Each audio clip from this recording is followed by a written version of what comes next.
When starting a fire, it's important to gather the tinder, kindling, and fire logs. Begin by gathering small twigs from around the camp floor. They should be dry and preferably without a lot of bark. 2 large handfuls should be enough. Pine needles work great as well.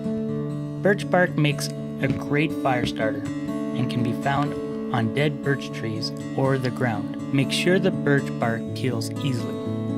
Kindling can be gathered from large sticks found on the ground and around trees.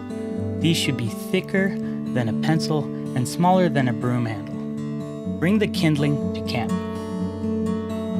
Firewood can be gathered from a fallen dead tree. It is clearly dead if the bark is peeling and is without leaves. This can be several feet from camp. The tree should be no thicker than 10 inches from the base. Spruce, pine, and balsam fir are perfect for this, as they are straight and thin. Bring it to camp to cut into logs. At camp, prop the tree onto a rock or log and cut 1 foot long sections.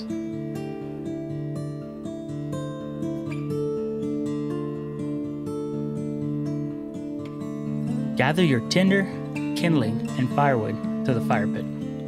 Using the birch bark and pine needles as the base pile, stack the tinder on top in a teepee fashion. This allows airflow for the fire. Light the ignition source. You can also use a fire starter or paper. Add tinder until the fire generates a healthy sized flame. As the fire becomes hotter, add your kindling on top.